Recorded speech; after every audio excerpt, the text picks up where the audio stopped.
I... Oh, hi, everyone. It's me, MrCreepyPasta, and I'm just getting a little bit of practice in with my ventriloquist dummy. Let me know what you think.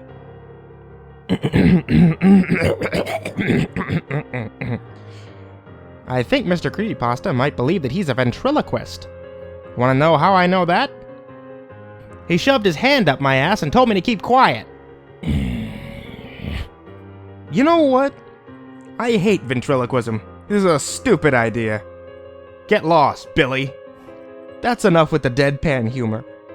Now on to something a little bit more serious. More real. Tonight's story is another True Stories. Straight from the archive from Goldcoin himself. The murders of Ed Gein. The dictionary describes a serial murder as the unlawful homicide of at least two people, carried out in a series over a period of time. Serial murder differs from mass murder, in which several victims are murdered at the same time and place. Criminologists have distinguished between two types of serial murder. Classic serial murder, which usually involves stalking and is often sexually motivated, and spree serial murder, which is usually motivated by thrill-seeking. Ed Gein was a serial murderer in both senses. Ed Gein was born on August 27, 1906, in La Crosse, Wisconsin. Ed was the youngest of two boys. His older brother Henry was killed in 1943 during a house fire. His father was George Gein, who died of his alcoholism in 1940, leaving Ed to care for his mother, Augusta, alone. They lived in a farm in Plainsville, Wisconsin. Augusta was a demanding, overbearing woman who had full control over her son. From as far back as Ed could remember, Augusta was either delegating farm work for the boys to perform or quoting the gospel. She tried hard to teach Ed about sin, especially about the sins of sex and women. For 2 years he tended to her demands until her death in 1945. Ed, now alone, sealed himself away from the outside world and contained himself in the kitchen and living room of the farmhouse. Ed filled his time fantasizing about the sins his mother warned him about and learned the female anatomy. The more he learned, the more his sexual obsession grew. These twisted fantasies became more so when he learned of the Nazi camps and the experiments and dismemberments done to Jewish prisoners. To fulfill this sick appetite, Gein started robbing graves for body parts. For over 10 years, Ed Gein had robbed so many graves that even he lost count. This included his own mother's grave. The experiments with the corpses became more gruesome and bizarre over time, and included necrophilia and cannibalism. Gein's obsessive fantasies centralized on his desire to turn himself into a woman. He would construct items out of the skin of the bodies that he could then drape on himself, such as female masks and breasts. He even made a complete body-sized female suit made up of flesh of the dead.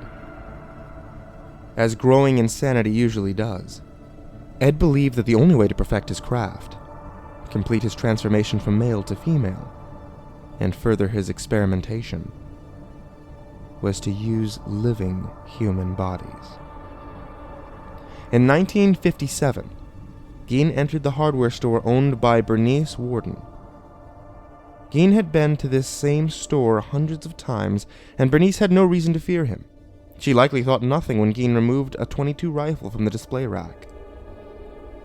What she didn't see was Ed inserting his own bullet into the gun, taking aim, and killing Bernice in her own store. Ed stuffed her body into the truck, took the store register, and left. Bernice Worden was Ed Gein's mistake. Her son Frank was a deputy sheriff. He discovered her missing late that night and the unclean blood from the gunshot earlier that day. Frank Worden followed the breadcrumbs to the home of Ed Gein. Ed Gein was located by the police and taken in for questioning at the store near his home.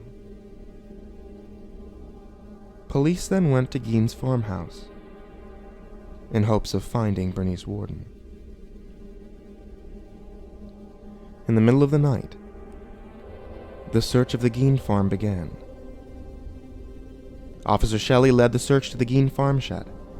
Lit by torchlight, he entered the shed to find a scene right out of a horror film. Inside was a woman's naked corpse hanging upside down, the body disemboweled, and the throat and head missing. It was the body of Bernice Worden. In the Gien house, the police officers waded through piles of garbage and an unfathomable amount of junk, with only oil lamps to guide them. As the officers' eyes adjusted, the junk began to take a recognizable form, one that was more horrific than anyone could have ever imagined. In every corner of the room were various body parts, some used as household items, such as skulls made into bowls, jewelry made from human skin, and a chair seat with human skin upholstery. Others included 4 random noses, whole human bones and fragments thereof, 9 masks of human skin, 10 female heads with the tops sawed off, Bernice Worden's head in a burlap sack, 9 vulvas in a shoebox, skulls on his bedpost, organs in the refrigerator, a pair of lips on a drawstring for a window shade, a belt made up of human female nipples, a lampshade made from the skin from a human face. And one of the most shocking items found was that of Bernice Worden's heart, found in a pan on the stove.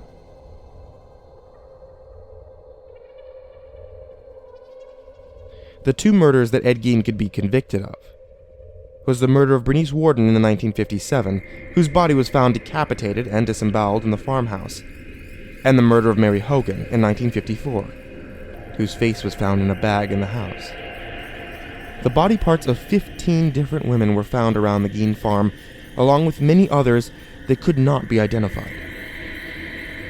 Ed Gein stated that he could not recall how many people he murdered. He would never admit to his acts of cannibalism, nor necrophilia. Gein was committed to South Penn State Hospital for the duration of his life. At age 78, Gein died of cancer and his remains were buried in Plainsville, Wisconsin. It raises many a question. What would drive Ed Gein to such insanity? Was it the isolation and loss of his family? The doctors of Waupun State believed that it had stemmed from the relationship Ed had with his mother. But the fact remains that Ed Gein, as much as we would love to distance ourselves from him, was human, like you or I. Would that mean that someone like you or I were capable of doing the unspeakable terrors that he did? Only time will tell.